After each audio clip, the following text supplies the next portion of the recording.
fight.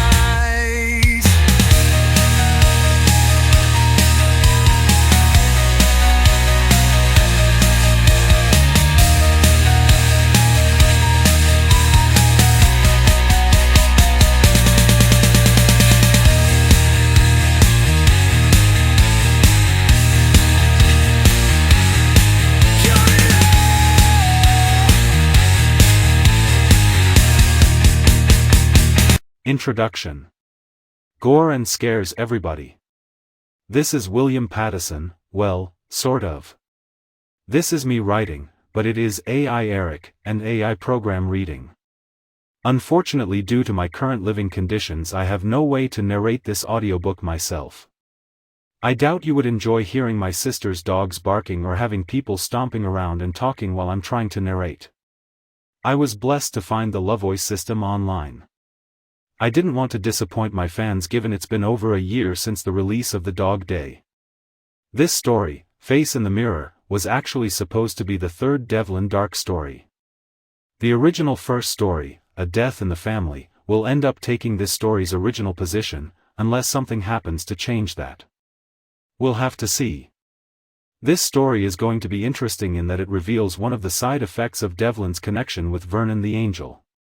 I had a lot of fun writing this story and I hope you enjoy it. Before I sign off, here is an amusing bit of trivia. Whenever I confront someone who wrongs me, I always tell them to take a good look in the mirror and ask if they really like the person they see. I guess you could say that was the inspiration for this story. Well, that's it for now, enjoy. William Pattison. San Mateo, California.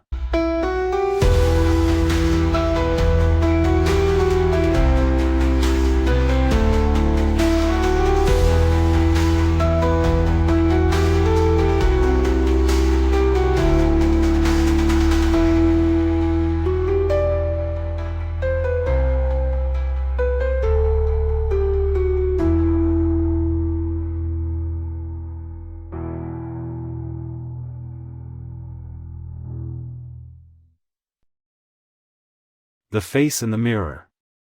A Devlin Darck Tale. By William Pattison. Read by AI Eric.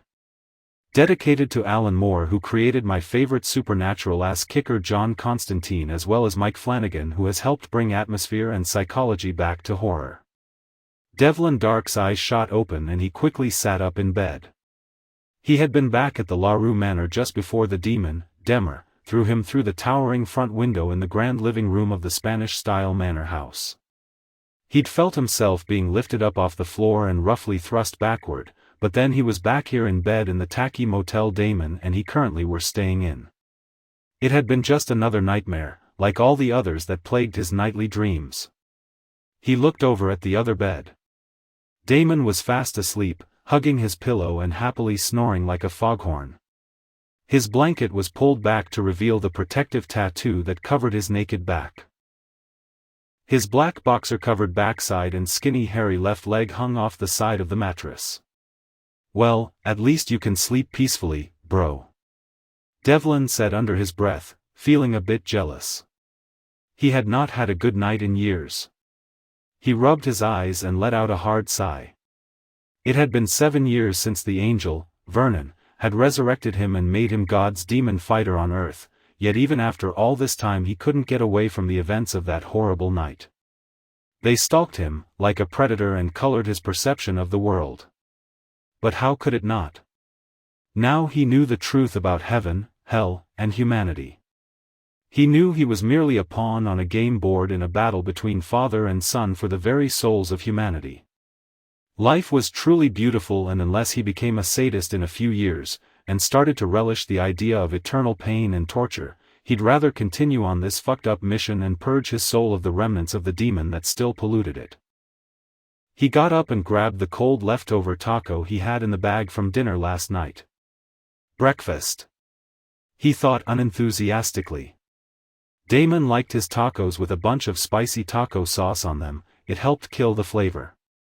Devlin on the other hand preferred his plain, which was the way the fucker who invented them wanted people to eat them. He partially unwrapped the taco and bit into it ravenously.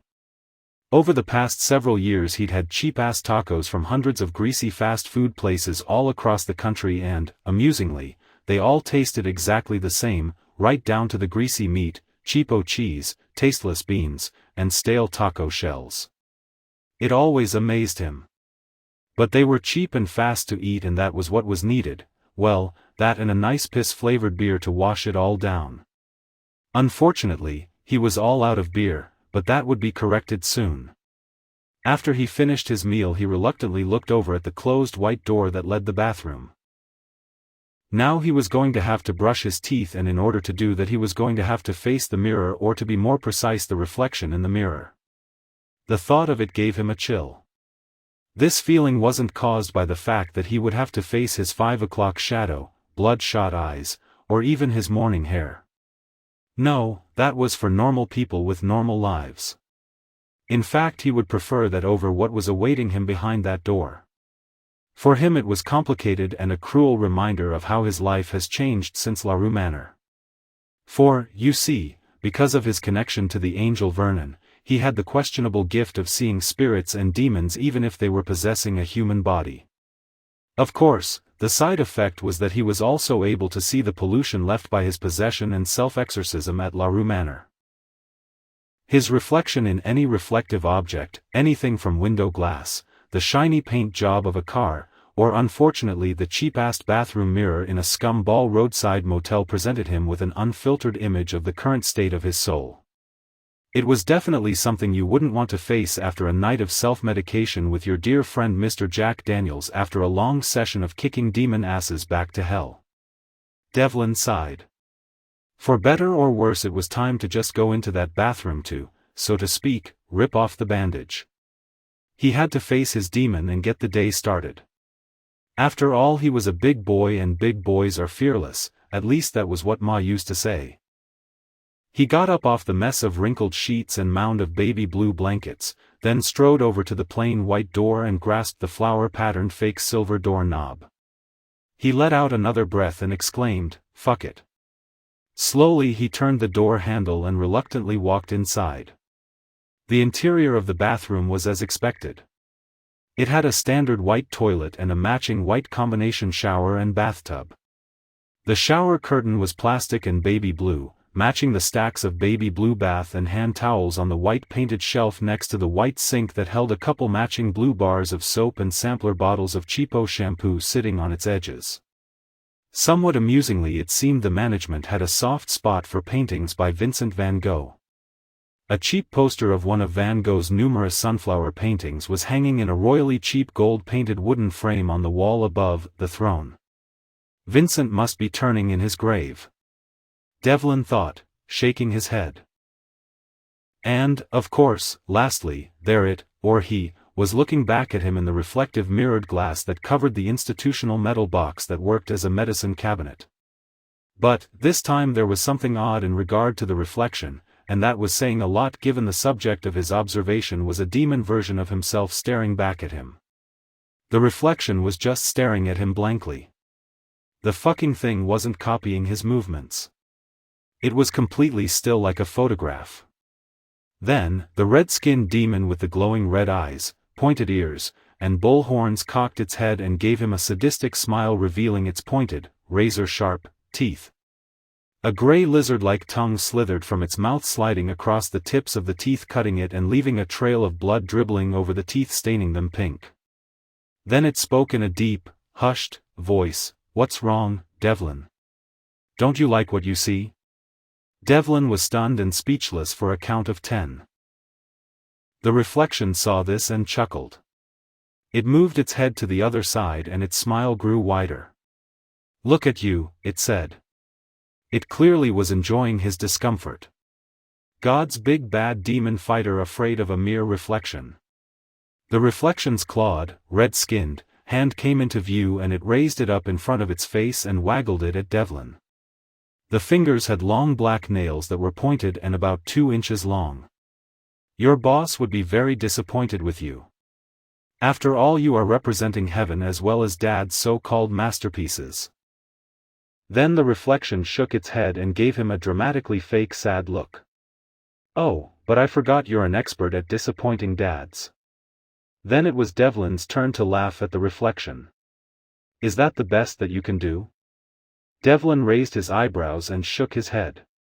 I expected better from you, Demmer. But really after all I kicked your ass twice. The reflection's eyes opened in surprise. Demmer? You think I'm Demmer? It asked before laughing hysterically. After calming down it looked at Devlin with a hard, serious expression. Its stare bore right into Devlin's eyes. Its stare bore right into his very soul. You actually thought I was Demmer? No, I'm not Demmer. You and your pet angel destroyed Demmer. He was completely eliminated when you threw him into the failing portal. The reflection cocked its head again, as if looking at Devlin's expression. Demmer isn't making a comeback. There's nothing left of him to bring back, thanks to you. But you're made of the fragments of Demmer that stayed with me after I self-exorcised him, Devlin pointed out. Not what you would actually call fragments, really, more a light dusting. Far from enough to create a demonic ghost, even if such a thing were possible. Sorry Devlin, no ghost here expect for the ghost within your own wounded mind. A ghost you created. But I'm not that ghost. Sorry to disappoint you. The reflection gave him its amused expression once again. Don't you get it, Devlin? I am you. I'm the darkness within your soul. The glowing red orbs that were its eyes bore into his. I'm a reflection of your own corruption and deep down you know this is true. It smiled and showed its razor-sharp teeth. Secretly you wanted to be possessed. You wanted to experience the power of a demon. The reflection shook its head and its lizard-like tongue lashed out at him through its teeth, tinting them pink as a result of the action. It is because of your permission, consciously or not, that damned the paranormal crew and your dear Carol to their fate. It's all your fault. You know this because I know this. Devlin started laughing and shook his head at the mirror. Is that the best you can do? I'm actually disappointed. I thought my AD was better than that. The red-skinned, horned image gave him a surprised look. But you know, it began, but Devlin cut it off with a wave of his hand. Yeah. I'm a naughty boy and you know the truth, blah blah blah. Rice pudding. But you know the truth.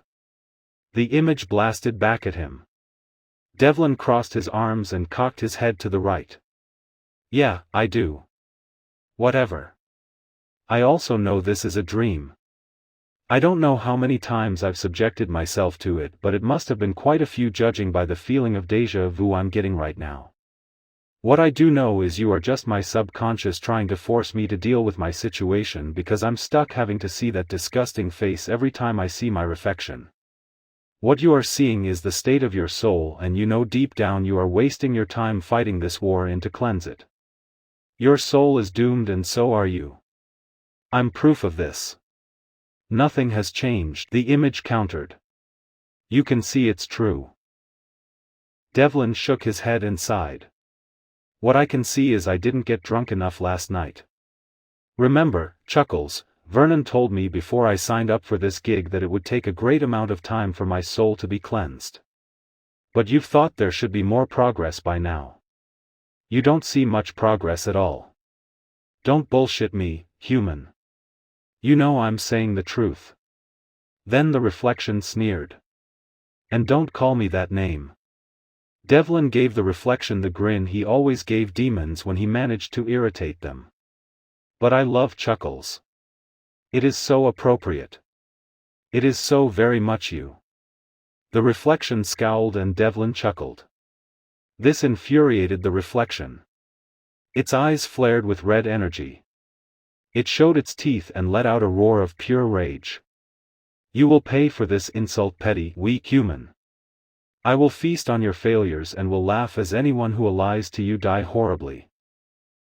I will celebrate as you are defeated by the hordes of hell and must face damnation to the torture pits. This war is already decided. Really, war? What war? This isn't a war. This is a schoolyard rumble, the bullies versus the kid who doesn't give a shit and doesn't sweat them.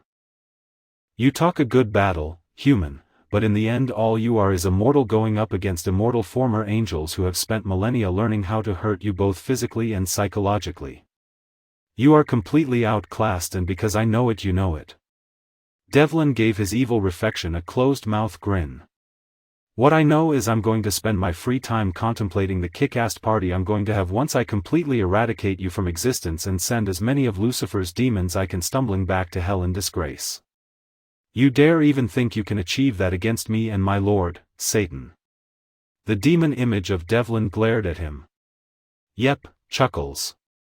Devlin said as he turned and started to walk to the door of the bathroom. Well, it's been a slice. You can't walk away from me, the reflection yelled at him angrily. Odd, isn't that exactly what I'm doing? He said before opening the door. In the waking world, Devlin's eyes snapped open. Then the pain in his head and body began. It felt unusually wonderful to him. That annoying dream was over and he was back. He was just starting to try to sit up when he heard, "Did you have the demon reflection dream again?" It was Carol, and she standing behind him on the other side of the bed. Devlin was startled. His body screamed and he jumped slightly. His head felt like it wanted to explode. "You did that on purpose," he said through clenched teeth. "Could you two get a room of your own?" Damon half mumbled groggily. "Some of us are trying to sleep." Devlin had convinced Vernon to allow Damon to see and hear him and Carol, as well as see demons in their true forms. It saved Devlin having to relay Vernon's instructions. Also, they could take advantage of Damon's skills as a mage.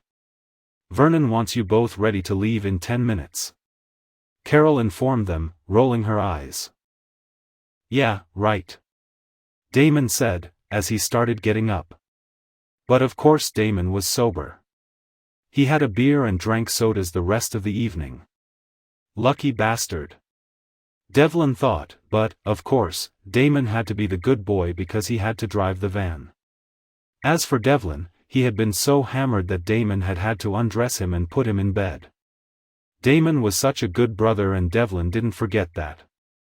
He doubted he would have made it this long without his little brother.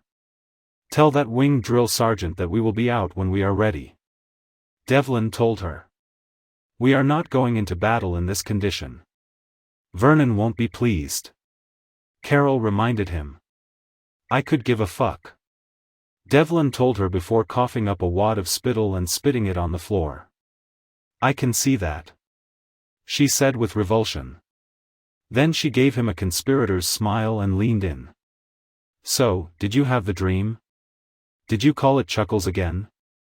I find that cute as hell." Devlin had come to be aware that Carol and Damon had a bet going about how many times Devlin would have to endure the dream before his mind came to terms with it. "I really appreciate how you are so sensitive to my feelings." He gave her a hard look.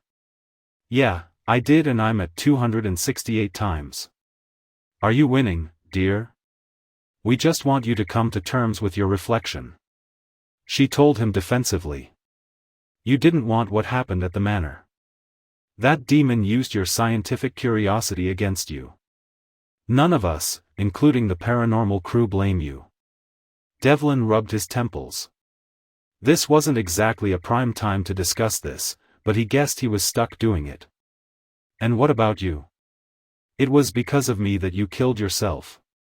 Tears welled in his eyes, they always did. And she wondered why he tried to numb his feelings with booze. She walked through the bed and stood in front of him with her head cocked. The rope burned from the noose evident on her neck. "For the 100th time, I don't blame you. I was the one who mistakenly believed that demon would keep its word. That was my choice, not yours. Stop putting the weight of the world on your shoulders.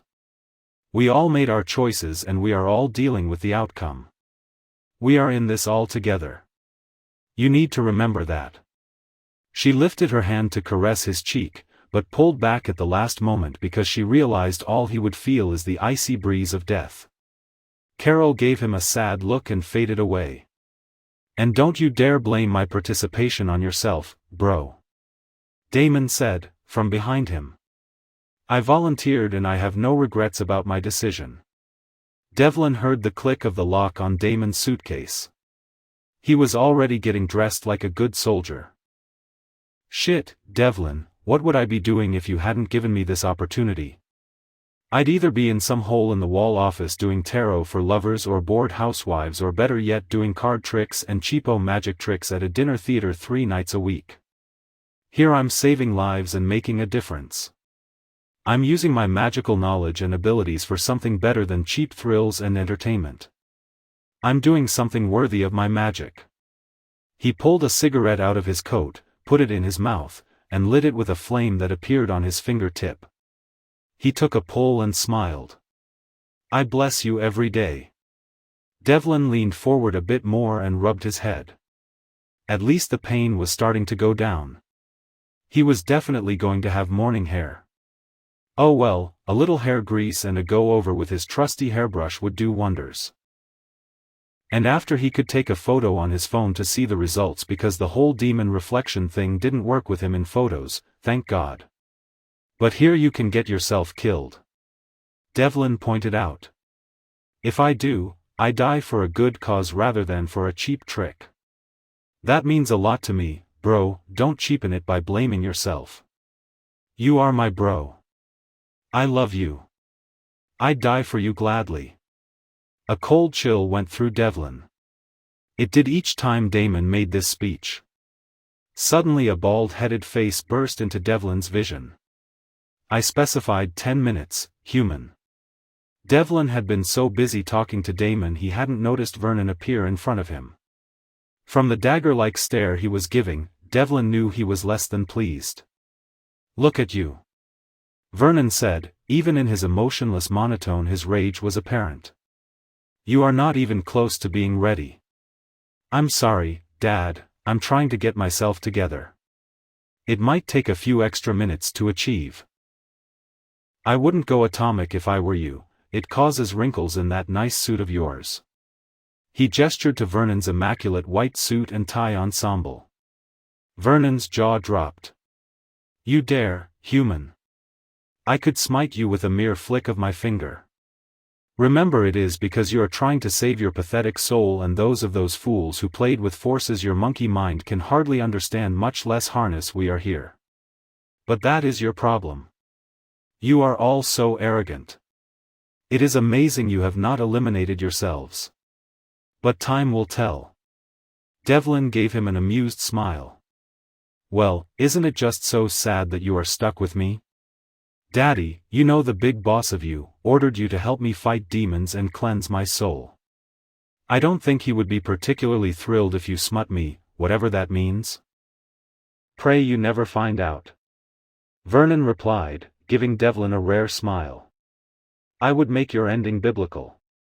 Lot's wife's fate would be mere child's play, something thought up by the angel who killed all the firstborn of Egypt. Something for you to think about when you start talking back to me. Well, it's lucky for me you're leashed and can't harm me, Devlin said, locking eyes with the angel. As mentioned before, God's orders. You need to realize that you are not in charge of me. You're here to serve me. I call the shots and I say when we leave. Vernon's eyes bore into his. The angel's breathing quickened. Then it eased and his features melted into an expressionlessness mask. I will wait outside next to your transport. Oh, wait. Devlin called, stopping him. Vernon cocked his head, but was silent. What are we dealing with? What type of demon? An indication of a smile creased the angel's lips. 4 demon monks. They are assassins sent by Lucifer to kill a rather annoying exorcist who has gotten too far in hell's way. Sounds familiar to me. The priest is currently hiding at a nearby monastery. The monks there have little hope of protecting him if the assassin demons arrive before we get there. Understood. Sounds like fun. I'll get out there as soon as possible. Very well. Vernon said before extending his wings and disappearing in a flash of golden energy. Life is beautiful, Devlin said under his breath, shaking his head. He grabbed up the paper bag on his bedside table. He was hungry, and from what Vernon told him he would definitely need his strength. As expected, he pulled out a wrapped taco.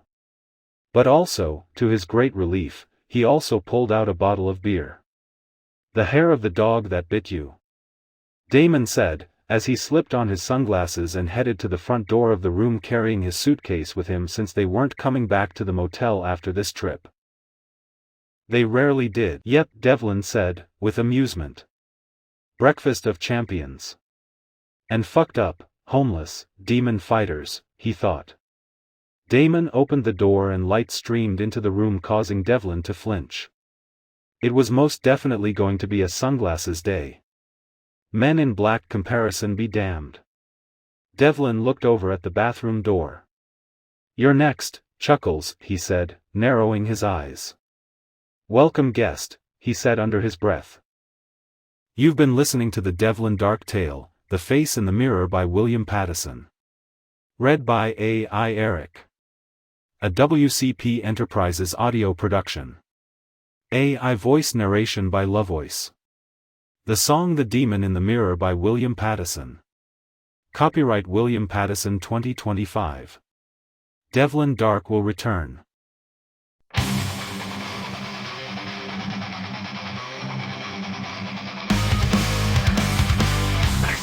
Was seeing the corruption of his and his reflection because he was possessed and exercised the demon himself.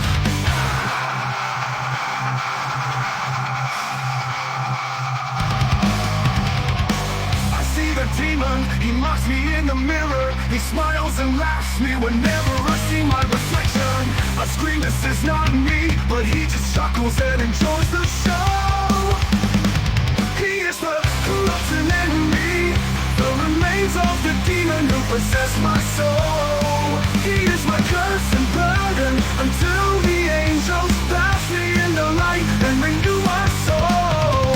Until then I must live with the monster within me, the demon in the mirror, the demon within me. The remains of the demon who possessed my soul. He is my curse and burden until the angels bath me in their light and renew my soul. Until then I must live with the monster within me, the demon in the mirror, the demon within me. Chuckles.